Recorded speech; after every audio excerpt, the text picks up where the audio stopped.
안녕하십니까. 오래간만에 인사드리게 됐습니다.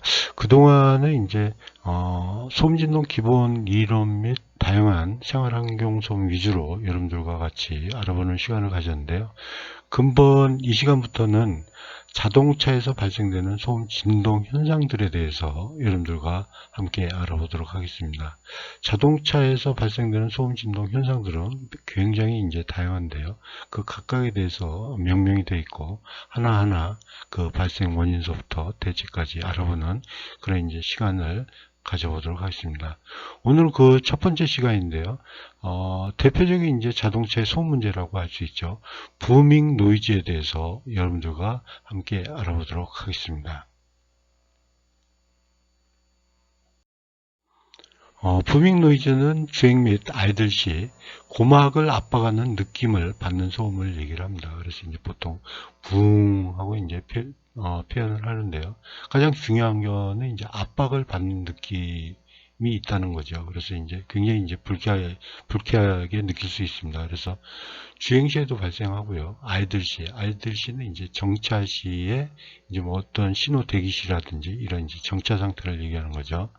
이 상태에서도 발생을 한다라고 이해를 하시면 되겠습니다. 그래서 이러한 부밍 노이즈 문제는 차량을 개발하는 차량 메이커에서도 개발 당시에 굉장히 이제 주안점을 두고 체크하고 이제 평가를 해서 개선을 하고요. 그다음에 이제 양산 이후에도 어떤 이제 차량의 품질 문제로 부품 품질 문제로 인해서 이와 같이 이제 부밍 노이즈가 발생을 할 수가 있습니다. 그래서 여러분들도 이러한 느낌을 받았을 경우에는 어떤 이제 평가와 어떤 이제 대책이 필요하다는 것을 아셔야 될 것 같습니다. 이 부밍 노이즈는 이제 주파수 분석을 해보면요, 약 50Hz에서 200Hz의 굉장히 이제 저주파음입니다. 그래서 일부에서는 이제 이 주파수 범위를 조금 높게 300Hz까지도 얘기하는데 제 경우에 제가 생각하기에는 200Hz 미만이 좀 더 적절하지 않나 이렇게 생각을 해봅니다. 그래서 이와 같이 이제 저주파음이다 라고 이제 인지를 하시면 될 것 같고요. 이 소음을 이제 그래프로 이제 한번 객관적 데이터로 보면은 어떻게 나타나냐면요. 이 이제 어떤 이제 가속 시에 어떤 이제 소음 레벨을 이제 한번 그려보는 거죠. 그래서 이제 가속을 했을 때 정상적인 차량의 소음 레벨은 이와 같이 이제 일정한 슬로프를 가지고 속도가 올라감에 따라서 레벨도 일부 올라가는 이런 이제 이러한 소음을 나타내는 차량은 굉장히 이제 정상적인 소음이 되죠. 이와 반면에 이제 부밍 소음이 있다는 차량은 이와 같이 이제 그래프가 그려지게 됩니다. 그래서 이제 어떤 속도 대역에서 이렇게 이제 붕 하고 이제 올라갔다가 다시 이제 음이 정상적으로 갔다가 다시 붕 하고 이제 이러한 느낌이 나게 됐죠. 그래서 이제 뭐 이와 같이 제가 이 그래프에서 여러분들 이해를 돕고자 여러 개 표현했지만은 뭐 한 곳에 나타날 수도 있고 이와 같이 이제 뭐 속도 대역에 따라서 다른 원인에 의해서 이와 같이 이제 여러 개 나타날 수도 있습니다. 이와 같이 이제 정상적으로 이제 어떤 슬럼프를 가지는 레벨보다 다소 이렇게 높게 보통 이제 2, 3dB 이상 이렇게 이제 볼록볼록 튀어나오게 되면은 이제 부밍 노이즈라고 하고요. 만약에 이제 아주 좋은 차라고 하면은 뭐 아주 작은 레벨 2dB 미만의 어떤 이제 이렇게 볼록볼록 나오는 경우도 어떤 이제 저희가 부밍 노이즈가 있다. 그리고 이제 어떤 이제 객관적인 데이터뿐만 아니라 감성적으로 어떤 귀를 압박하는 느낌이 있다라고 하면은 저희가 이제 부밍기가 있다 이렇게 얘기를 합니다. 그래서 이제 이 부밍 노이즈에 대해서는 저희가 이제 가장 불쾌하게 느끼는 소음이기 때문에 차량 메이커가 이제 개발할 당시부터 아주 이제 주안점을 두고 개발하고요. 어떤 이제 부품의 품질 문제에 의해서도 충분히 발생할 수 있는 그런 이제 문제다라고 인식을 하시면 될 것 같습니다. 발생 원인은 굉장히 다양합니다. 그래서 이제 한마디로 여러분들한테 말씀드리긴 힘들고요. 어떤 이제 공진 문제가 이제 가장 큰 문제다라고 이해를 하시면 되겠습니다.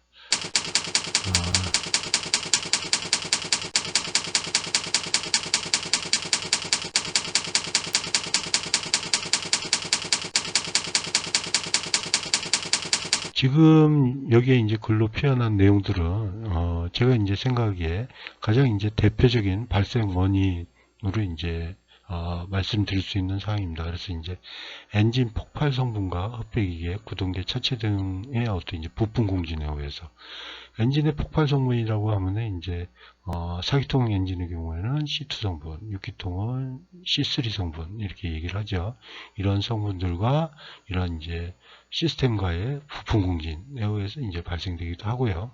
그 다음에 이제 흡배기계, 구동계의 어떤 이제 성분들과 차체 공진에 의해서 발생되고, 그 다음에 이제 에어컨 시스템 등 어떤 이제 보규류와 이제 차체와의 공진에 의해서도 발생을 합니다. 그래서 이제 이러한 다양한 공진 문제에 의해서 이제 발생되는 것을 저희가 의심을 해봐야 되고요. 그 다음에 이제 흡배기계 토치름이 과다한 경우에도 이런 이제 부밍 노이즈, 웅 하는 이제 느낌이 일어날 수 있습니다.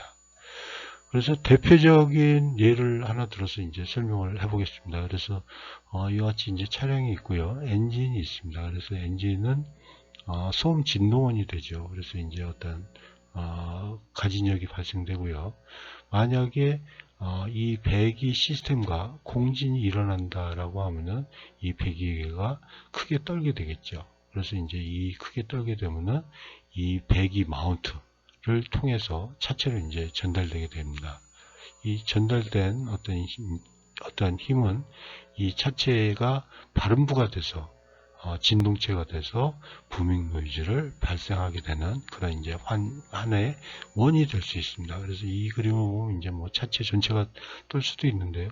어떤 이제 구프적인 차체가 떨어서 이제 발생될 부밍 노이즈가 충분히 발생될 수 있는 소지가 있다는 것으로도 이해해 주시기 바랍니다. 배기계 진동 모드에 대해서 이제 알아보도록 하겠습니다. 이런 이제 진동 공진 문제를 이제 확인하기 위해서 각 시스템의 이제 진동 모드에 대한 시험을 하게 되는데요. 공진을 회피하기 위한 그런 이제 대책을 세우기 위해서죠. 그래서 이제 대표적으로 배기계 진동 모드라는 게 어떻게 있는지 한번 알아보도록 하겠습니다. 배기계는 이제 차량에 이와 같이 이제 엔진에 연소가스를 배출하는 그런 이제 장치가 되겠죠. 그래서 이제 여기 충매도 있고요, 보조머플러도 있고, 메인머플러도 있고, 이 시스템이 차체에 이제 매달려 있습니다. 그래서 이제 이와 같이 매달려 있는데, 이 배기 시스템의 진동 모드를 평가해 보면은 이와 같이 이제 1차 모드, 그 다음에 이제 2차 플렉시블 모드, 3차 플렉시블 모드, 어떤 이제 모드가 점점 복잡해지는 것을 알 수가 있습니다. 이렇게 이제 저주파서부터 고주파의 어떤 이제 배기계는 고유한 고유 진동수를 갖게 됩니다. 이런 고유 진동수가 엔진의 어떤 가진력과 어떤 폭발 성분과 공진을 하게 된다 그러면은 그게 이제 이 배기 시스템에 어떤 이제 과도한 운동이 생겨서 과도한 운동이 차체로 배기 마운트를 통해서 전달되게 돼서 어떤 이제 부밍 노이즈가 발생할 수 있는 겁니다. 그래서 이제 이러한 경우에 대책으로는 이와 같은 이제 배기의 대책을 세우게 되죠. 그래서 이제 가장 근본적으로 생각할 수 있는 게 배기 마운트 위치를 한번 이제 변경을 고려해 보고요. 마운트의 위치 변경은 이제 노드 포인트라고 그래서 이제 어떤 운동이 많이 변이가 크지 않은, 운동 변이가 작은 그런 이제 위치에 배기 마운트를 고려해 보는 거죠. 이 경우에 이제 이 노드 포인트는 이제 어떤 진동 모드의 엔진 가진력과 문제가 되는 진동 모드의 어떤 이제 포인트를 기본적으로 생각해서 이제 하게 되는데, 이 노드 포인트에 이제 적용하는 것도 사실 실제로는 이제 적용이 어려울 소지가 이제 많이 있습니다. 그리고 이제 배기계의 어떤 이제 중량을 잘 내구력 있게 지지하기 위해서는 더 많은 포인트가 필요하고요. 그래서 이제 저희가 고려할 수 있는 게 마운트의 절연 개선이죠. 그래서 이제 마운트에 러브의 강성을 저감한다든지 차체의 국부 강성을 증대시켜서 어떤 이제 절연 개선을 하는 것, 그러한 이제 대책을 많이 세우게 됩니다. 그래서 이제 강성 저감도 어떤 이제 내구력을 고려해서 이제 검토하게 되고요. 차체는 이제 될 수 있으면은 국부 강성을 아주 크게 해서 절연율을 크게 하도록 노력을 합니다. 이 경우에도 어떤 이제 중량 저감을 위해서 무조건 이제 뭐 강성을 크게 하는 게 좋긴 하지만은 어떤 중량적인 이제 측면도 염미적인 측면에서 고려되기 때문에 중요하고, 그래서 최적의 어떤 이제 강성을 가지는 것을 고려하게 되죠.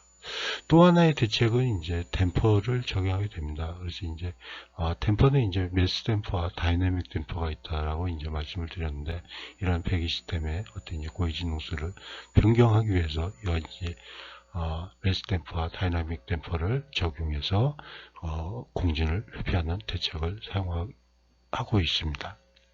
이러한 대책을 통해서 이제 부밍 노이즈를 개선하게 되는 거죠.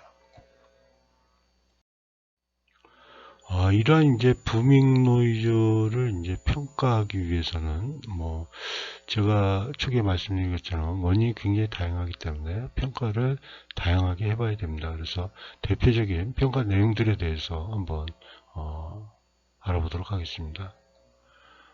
발생 주행 조건을 이제 확인하는 게 제일 중요하겠죠. 그래서 이제 어느 속도 대역에서 몇 단에서 엔진의 가속 조건은 어떻고 어떤 시스템의 작동 조건은 어떤지, 이런 상태를 확인해서 감성 평가를 하는 게 가장 중요합니다. 그래서 이제 이런 기본적인 평가를 하고요. 그 다음에 이제 주파수 분석을 해서 어느 시스템에 어느 주파수가 문제가 되는지 저희가 이제 분석을 할 수 있죠. 그래서 엔진 성분인지, 그 다음에 아니면 구동기 성분인지, 이런 이제 성분들을 저희가 이제 확인을 해보고요. 그 다음에 이제 정차 및 주행 평가를 해봅니다. 그래서 이제 정차 및 주행 평가는 엔진을 이제 런업, 런다운 시키는 그런 이제 평가를 해보는 거죠. 그래서 이제 주행 평가 시에 이제 부밍 노이즈가 발생을 했는데 정차 시에도 이제 발생을 한다라고 하면 이제 어떤 생각을 해볼 수 있을까요? 주행 시에도 발생했는데 정차 시에도 발생한다. 그러면은 정차하고 주행 시가 이제 조건이 틀린 게, 정차 시에는 구동기의 부품이 작동을 안 하는 조건이기 때문에 정차 시에도 발생한다라고 하면은 구동기 부품에 대해서는 비샤프트나 뭐 타이어나 휠이라든지 이런 부품에 대해서는 배제를 하고 문제에 접근할 수가 있습니다. 그래서 이제 이러한 비교 평가를 통해서 어떤 문제 시스템에 대해서 이제 줄여나가는 거죠. 그래서 이제 이런 평가를 해보고요. 그리고 이제 심지어는 이제 타임 평가도 해봅니다. 그래서 타임 평가는 이제 뭐 실제로 엔진을 킨 상태에서 타임 평가도 해보지만은 엔진을 끈 상태에서, 이 경우는 또 어떻게 되겠습니까? 구동계만 이제 작동을 하게 되니까 이 경우에 어떤 이제 영향이 있는지 한번 알아보는 거죠. 이런 평가를 통해서 소음원의 위치를 정확히 이제 추적을 하게 되죠. 그리고 이제 프로팅 테스트라고 그래서요, 전달 경로를 차단하게 됩니다. 그래서 이제 어떤 시스템들은 대부분 이제 마운트에, 차체에 마운트되어 있으니까 이거를 풀어보는 거죠. 느슨하게 해보다든지 아니면 풀어서 이제 진동 전달 경로를 차단해 보는 겁니다. 그래서 이제 이 차단해 보면서 어떤 이제 마운트에 대한, 어떤 시스템 마운트에 대한 기여도를 평가해 볼 수 있는 그런 이제 시험이 되겠죠. 그래서 이제 평가 내용들은 어떤 이제 상황에 따라서 엔지니어가 이제 판단을 잘해서 여러 가지 평가를 통해서 소문을 확인하고 이제 대책을 세우게 됩니다. 오늘은 자동차 소음 진동의 가장 기본적인 문제라고 할까요? 기본적인 문제보다 가장 이제 큰 이슈가 되는 부밍 노이즈에 대해서 알아봤습니다. 감사합니다.